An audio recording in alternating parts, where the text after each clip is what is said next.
cordial saludo a todos los televidentes, bienvenidos a disfrutar nuevamente de este gran espacio, Estación Literaria.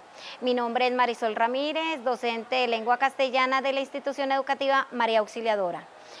El día de hoy tengo el gusto de traer a la memoria una gran obra literaria del reconocido escritor Héctor Abad Faciolince, titulada El olvido que seremos.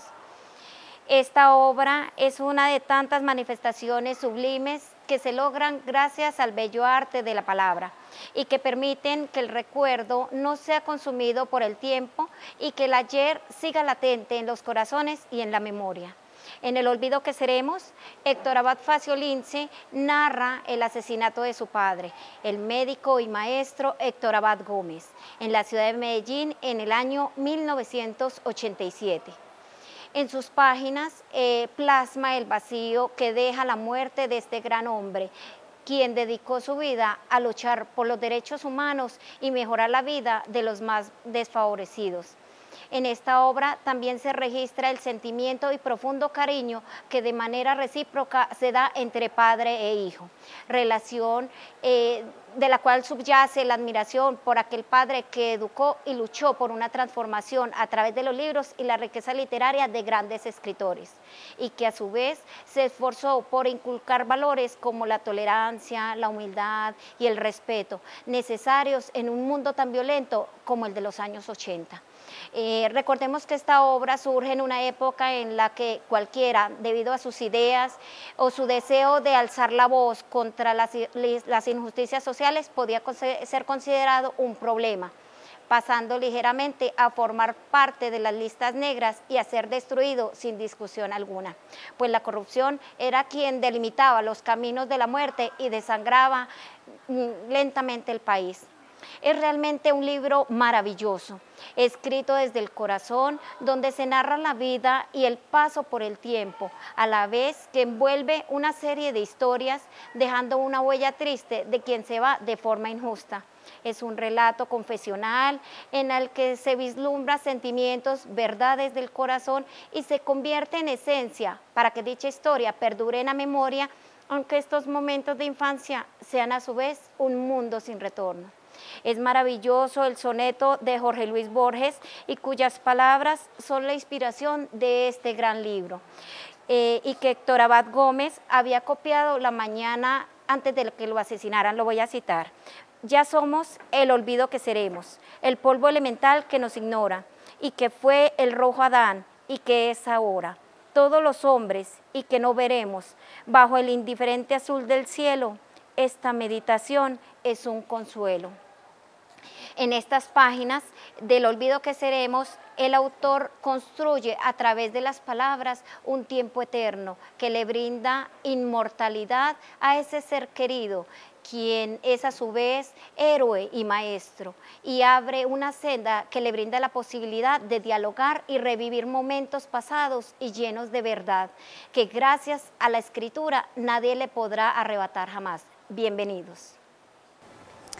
Lo anterior no quiere decir que nunca nos regañara. Tenía un trueno en la voz cuando se ponía bravo y daba puñetazos en la mesa si regábamos algo o si decíamos alguna estupidez durante la comida. En general, era muy indulgente con nuestras debilidades, si las consideraba irremediables como una enfermedad, pero no era para nada condescendiente cuando pensaba que algo lo podíamos corregir. Como era un higienista, no soportaba que tuviéramos nada sucio en el cuerpo y nos obligaba a lavarnos las manos y limpiarnos las uñas en un ritual que parecía casi prequirúrgico. Odiaba por encima de todo que no tuviéramos conciencia social ni entendiéramos el país donde vivíamos. Un día que él estaba enfermo y no podía ir a la universidad, se estaba lamentando porque muchos estudiantes pagarían el pasaje del bus e irían hasta el salón de clase para nada. Yo le dije, ¿por qué no los llamas por el teléfono y les avisas? Se puso pálido de la rabia. ¿En qué parte del mundo crees que estás viviendo? ¿En Europa? ¿En Japón? ¿O te parece que aquí todo el mundo vive en laureles? ¿No te das cuenta que en Medellín hay barrios donde ni siquiera tienen agua corriente y van a tener teléfono? Recuerdo muy bien otras de sus furias, que fue una lección tan dura como inolvidable, con un grupo de niños que vivían cerca de la casa. Yo debía de tener unos 10 o 12 años. Me había envuelto algunas veces sin saber cómo, en una especie de expedición vandálica, en una noche de los cristales en miniatura. Diagonal a nuestra casa vivía una familia judía, los Manevich, y el líder de la cuadra, un muchacho grandote al que ya le empezaba a salir bozo, nos dijo que fuéramos al frente de la casa de los judíos a tirar piedras y gritar insultos. Yo me uní a la banda. Las piedras no eran muy grandes, más bien pedacitos de cascajos recogidos del borde de la calle, que apenas sonaban en los vidrios sin romperlos. Y mientras tanto gritábamos una frase que nunca he sabido bien de dónde salió. Los hebreos comen pan, los hebreos comen pan. Supongo que habrá sido una reivindicación cultural de la arepa. En esas estábamos un día cuando llegó mi papá de la oficina y alcanzó a ver y oír lo que estábamos haciendo. Se bajó del carro iracundo, me cogió del brazo con una violencia desconocida para mí y me llevó hasta la puerta de los Manevich. Eso no se hace, nunca. Ahora vamos a llamar al señor Manevich y le vas a pedir perdón. Timbró, abrió una muchacha mayor, lindísima, altiva, y al fin vino el señor César Manevich, hosco, distante. Mi hijo le va a pedir perdón y yo se lo aseguro que esto nunca se va a repetir, dijo mi papá. Me apretó el brazo y yo dije, mirando al suelo, perdón, señor Manevich. Más duro, insistió mi papá y yo repetí más fuerte, perdón, señor Manevich. El señor Manevich hizo un gesto con la cabeza, le dio la mano a mi papá y cerraron la puerta. Esa fue la única vez que me quedó una marca en el cuerpo, un rasguño en el brazo, por un castigo de mi papá. Y es una señal que merezco y todavía me avergüenza, por todo lo que supe después sobre los judíos gracias a él. Y también porque mi acto idiota y brutal no lo había cometido por decisión mía, ni por pensar nada bueno o malo sobre los judíos, sino por puro espíritu gregario. Y quizá sea por eso que desde que crecí les rehuyo a los grupos, a los partidos, a las asociaciones y manifestaciones de masas, a todas las gavillas que puedan llevarme a pensar no como individuo, sino como masa y a tomar decisiones. No por una reflexión ni evaluación personal, sino por esa debilidad que proviene de las ganas de pertenecer a una manada o a una banda. Al volver a la casa de los Manevich, mi papá, como ocurría siempre en los momentos importantes, se encerró en la biblioteca conmigo. Mirándome a los ojos me dijo que el mundo todavía estaba lleno de una peste que se llamaba antisemitismo. Me contó lo que los nazis habían hecho hace apenas 25 años con los judíos y que todo había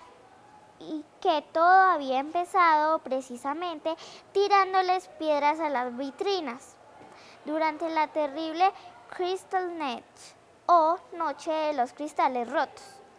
Después me mostró unas láminas espantosas de los campos de concentración.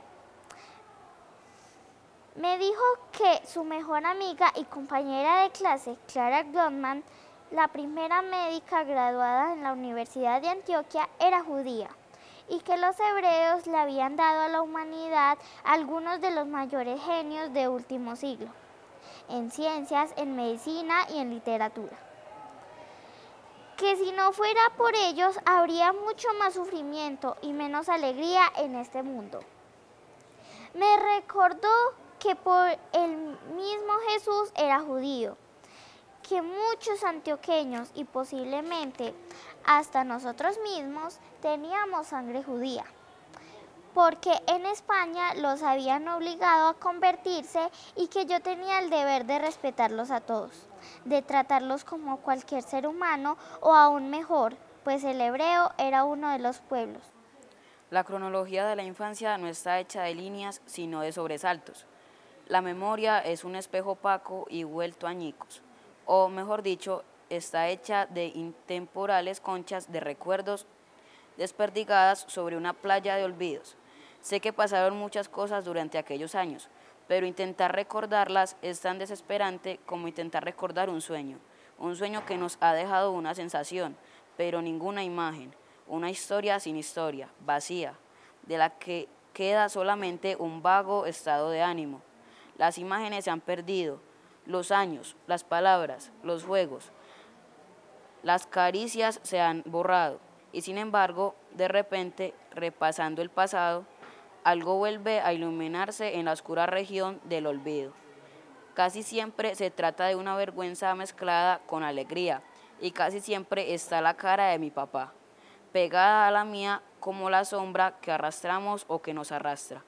Poco antes o poco después de que mi hermana menor estuviera a punto de ahogarse, recibí otra lección de ella, sin que ella quisiera dármela, y esta lección coincidió con otra decepción para mi papá. Estaban celebrando en Medellín una feria popular del libro, en el centro, y él nos llevó a los dos hermanos menores, a Sol y a mí. Al llegar nos dijo que cada uno podía escoger un libro, el que quisiéramos, para que él nos los comprara y para que después lo pudiéramos leer y disfrutar en la casa. Primero íbamos a recorrer todos los puestos de exhibición y luego, de regreso, escogeríamos el libro que más nos llamara la atención. Hicimos el recorrido 2 veces, calle arriba y calle abajo, y mi papá, sin forzarnos demasiado, nos hacía algunas sugerencias, cogía libros entre las manos y elogiaba las virtudes de la historia, la maestría del escritor, lo apasionante del tema. Pronto mi hermana escogió uno siguiendo los consejos de él, El ruiseñor y la rosa y otros cuentos de Oscar Wilde, en una edición muy modesta pero hermosa, blanca, con una rosa roja en la cubierta. Yo en cambio me había obsesionado desde el primer recorrido con un libro caro, grande, de tapas rojas, que se llamaba Las reglas oficiales de todos los deportes. Ahora, si había algo que mi papá despreciara, eran los deportes, el ejercicio en general, que para él era solamente una posible fuente de lesiones y accidentes. Trató de disuadirme. Me dijo que eso no era literatura, ni ciencia, ni historia. Incluso llegó a decir, cosa insólita en él, que era muy caro. Pero yo estaba cada vez más resuelto y apretando los dientes. Contrariado, mi papá me lo compró. Una vez, en Santo Domingo, hicieron una campaña con los parásitos intestinales en todo el casco urbano. Con tan buen resultado en las cañerías del pueblo, se taquearon con la cantidad de lombrices que expulsaron en un mismo día a los campesinos. En mi casa se conservaba la foto de un tubo del alcantarillado obstruido por un nudo de lombrices que parecían un grumo de espaguetis morados y negros. El agua limpia había sido una de las primeras obsesiones en la vida de mi papá, y lo fue hasta el final. Cuando era estudiante de medicina, emprendió una campaña de salud pública en un periódico estudiantil que fundó en agosto de 1945 y dirigió durante poco más de un año, hasta octubre de 1946. Cuando desapareció, tal vez porque si lo seguía publicando no se iba a poder graduar, era un tabloide que salía cada mes y tenía un nombre futurista, U235. En uno de sus primeros números, en mayo del 46, denunció la contaminación del agua y de la leche en la ciudad. El municipio de Medellín, una vergüenza nacional, decía el titular de la primera página, y añadía el subtítulo: el acueducto reparte bacilos de la fiebre tifoidea. La leche es impotable. El municipio no tiene hospital. A partir de esas denuncias, sustentadas con cifras y exámenes de laboratorio, mi papá fue citado a un cabildo abierto en el Consejo de Medellín. Era la primera vez que un simple debate público enfrentado a los funcionarios oficiales, allí frente al secretario de Salud y durante las noches consecutivas, hizo una exposición sobria, científica, que el secretario, incapaz de refutar, trató de capotear con insultos personales y argumentación rutinaria. Pero el triunfo intelectual era innegable y fue así como solo su palabra y con una serie de datos precisos logró que poco después se emprendieran las obras para construir un acueducto decente para toda la ciudad. La semilla inicial de que todavía disfrutamos con adecuados tratamientos del agua y tuberías modernas que no se mezclaran con aguas negras. Bueno, espero que este espacio haya sido de gran gusto y este acercamiento a esta obra maravillosa permita generar conciencia sobre la importancia de valernos de las palabras, las cuales permiten expresar nuestras ideas, pero también de inmortalizar las acciones y el legado que queremos impartir. También impedir que la vida sea presa del olvido. Los animo a que se acerquen a las palabras que encierra el mundo literario para conocer lo desconocido y vivir una y mil vidas más, y de esta manera volvernos también un poco más humanos, más justos y compasivos. Muchas gracias por acompañarnos en nuestro espacio Estación Literaria.